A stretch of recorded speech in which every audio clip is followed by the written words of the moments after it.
Bonjour à tous. Le secteur de l'immobilier est en pleine turbulence en ce moment entre les prix, les taux, les réglementations. Il faut être bien informé pour mener à bien son projet. Nous allons donc faire le point avec Guillaume Lévrel. Bonjour. Bonjour.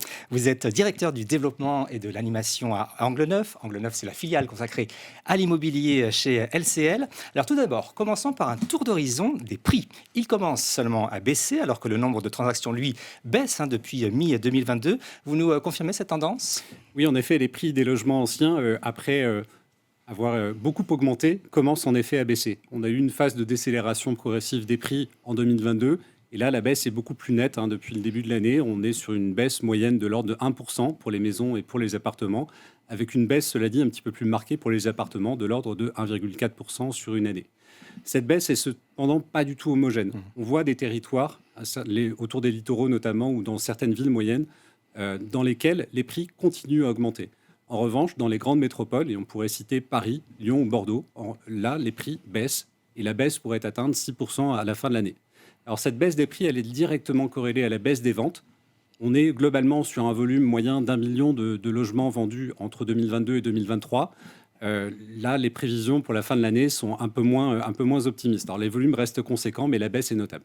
Alors à quoi peut-on s'attendre maintenant ? La baisse des transactions, elle va se poursuivre, elle se poursuit en 2023, elle va continuer à se poursuivre. Elle accélère même d'une certaine façon, puisque les notaires anticipent un peu moins de 950 000 transactions à la fin de l'année. Un mot peut-être aussi du marché du neuf, qui est un marché là aussi fort chahuté.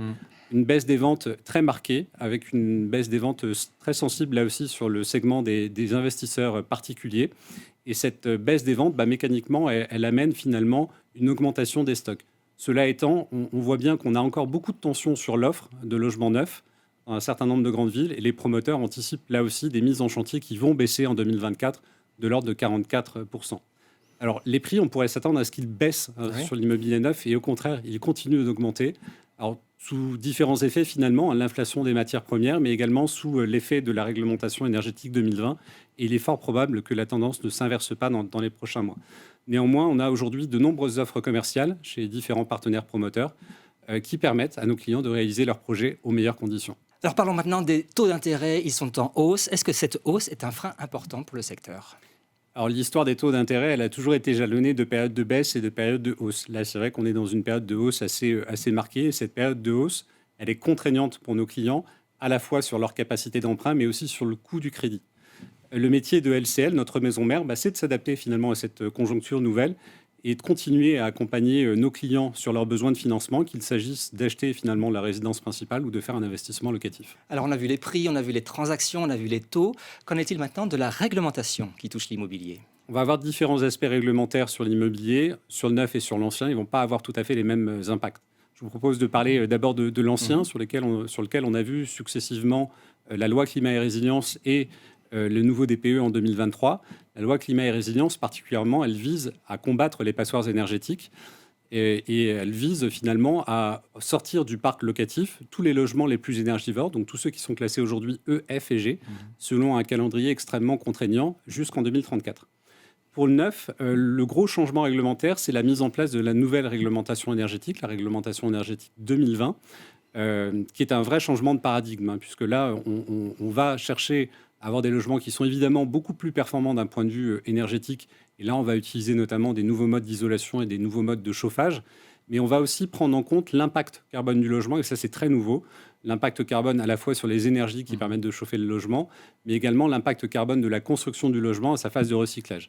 Le dernier item, si je puis le dire, de la réglementation énergétique 2020, c'est la lutte finalement contre les périodes chaudes, ou en tous les cas, c'est l'adaptation du logement aux périodes chaudes. Pouvez-vous nous parler maintenant de cet objectif zéro artificialisation nette des sols qu'on appelle ZAN pour faire plus simple ?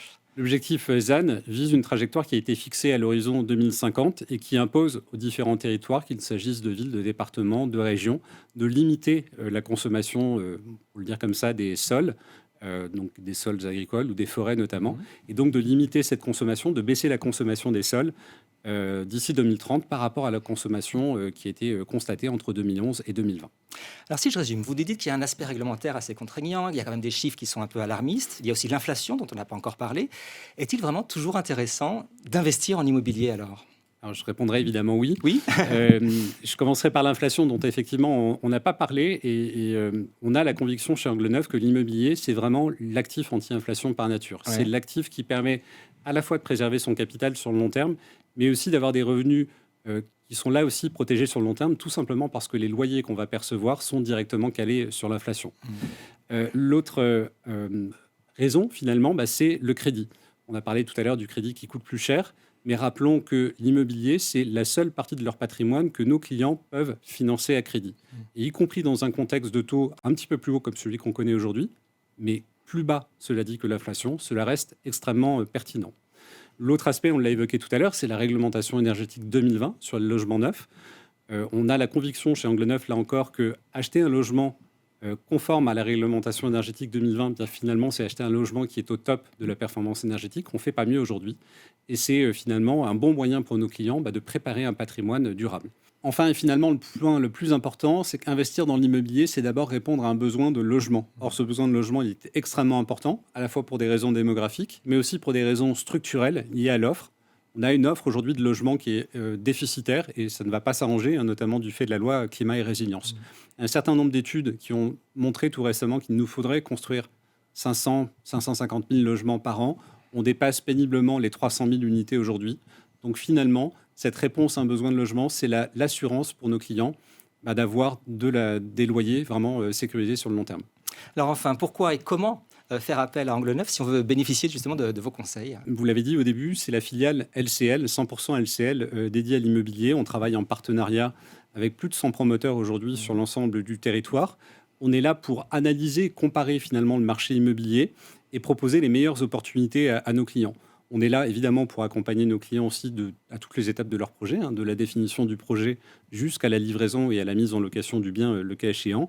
Et en quelque sorte, on se comporte un peu comme un chasseur d'opportunités pour nos clients. Chasseur d'opportunités. Je retiens ce beau terme en immobilier, ça peut être très utile. Merci beaucoup Guillaume Levrel pour toutes ces explications. Merci. Alors on le voit, beaucoup de paramètres sont à prendre en compte, bien sûr, pour réaliser votre projet immobilier. N'hésitez pas à vous rapprocher de vos conseillers pour être guidé au mieux dans vos démarches. Merci et à bientôt.